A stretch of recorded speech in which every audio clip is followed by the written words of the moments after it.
Good morning, St. John's. I hope everyone is doing well. I have two big things that I want to talk about today in this video. But first, I just want to recognize this past Sunday, how amazing it was. Renewal Sunday with the bishop's visit and all the wonderful displays during our ministry fair. The food was just amazing. The time together was amazing. The music was incredible. It was such an energetic Sunday. And I just want to say thank you to everybody who was there and everyone who made this 150th celebration what it was. Thank you. So two big things. As you know, this coming Sunday, September 17, we are returning to our pre-pandemic schedule. There's one other thing that we're actually bringing back that's going to be similar to pre-pandemic, which is that at 9 and 11:15, those two service times, we're actually going to be bringing back the Intinction cup. So this is not going to affect 8 o'clock and 5 p.m. Those are going to continue to use the chalice and the tray with individual cups. But at 9 and 11:15, we're going to pause on the tray for a while, and we're going to bring back the Intinction cup. So those who want to drink the wine from the chalice, the common cup, they can do that. Those who would prefer to avoid that and would just like to dip their wafer in the Intinction cup, they can do that as well. And of course, you always have the option of crossing your arms if you'd like a blessing. So I've told the ministry leaders to just hold anything that we do different right now, just to hold it lightly. So we're not making any permanent changes in the sense that we're calibrating it as we go along. So since the bishop has kind of reinstituted the option of using the Intinction cup, we're going to bring it back. But we're also going to calibrate it, see how it works with our community. If we notice that people are simply not using it and would prefer the cups that were, the individual cups in the tray, we'll reassess this after a few months, and we'll go back to that if that's what's necessary. The heart of this for us is to make sure that, one, we're safe, and number two, that we are all getting to partake of the body and blood of Jesus in a way that's meaningful and accessible. So starting this Sunday, you're going to notice at 9, 11:15 that the Intinction cup is back. In many ways, it's going to feel like, wow, we're kind of back to a place pre-pandemic where we have the 4 services and we're using the chalice and the Intinction cup the way we used to be.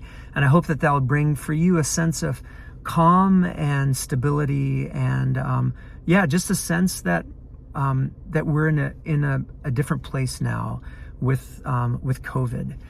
On that note, I do invite everybody to get their COVID vaccine. I noticed that the CDC just said that anyone 6 months and older should be getting it in advance of this fall. So just a strong recommendation from me for that. I'm going to be doing that this week with my family. Now, the second thing that I want to talk to you about today is to invite you to join a workshop that I'm going to be leading in October.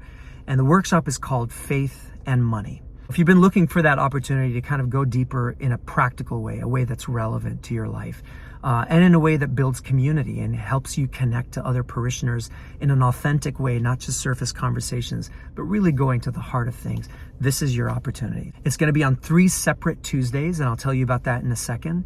And just a little bit of background to this. So some of you will remember that 4 years ago, I earned my doctorate in ministry. And one of the pieces of this was to lead a project at St. John's, which I did with 20 participants. We had roundtable conversations, and we just explored our relationship to money, but from a spiritual standpoint. And it was such a life-giving time where community was built. People really felt like this conversation that feels so untouchable in our culture, which is money. The money taboo, is the biggest taboo. And so for people to sit and talk about their relationship, kind of growing up even, like, what were those messages of money that we got from our parents and from our surroundings? How do we, when we decide that we want to spend money, how do we make those decisions? And when we think about giving money away, what inspires us, what moves us? And so it was basically just conversations around a table with other parishioners in a safe environment. The session always begins with just a few minutes of kind of a message that I share, sharing some statistics or a portion of a reading to kind of set the context a little bit. And then we have these individual questions that we answer on our own in a few minutes, and then we open it up and we just discuss them. So the sense that it was an overwhelming sense among those who joined this was a deepening of community and an opportunity to really think out loud about some of the biggest things that we do related to our money and our possessions, and a sense of liberation in our faith, to kind of not feel like faith has to be so separate from money.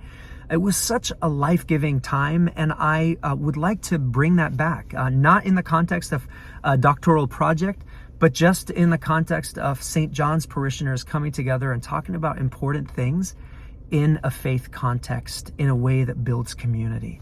So I hope that this is intriguing enough to you to join me in October. It's going to be 3 separate Tuesdays. There's a registration link below this video. Just invite you to go, click on it, sign up to join. It'll be in the parish hall on Tuesday, October 3rd, and then the next Tuesday, October 10. Then we're going to skip a week because I have vestry meeting. I can't be there that Tuesday. But then we're going to do the last session on Tuesday, October 24. And it's going to be from 7:30 to 9. So an hour and a half in person in our parish hall.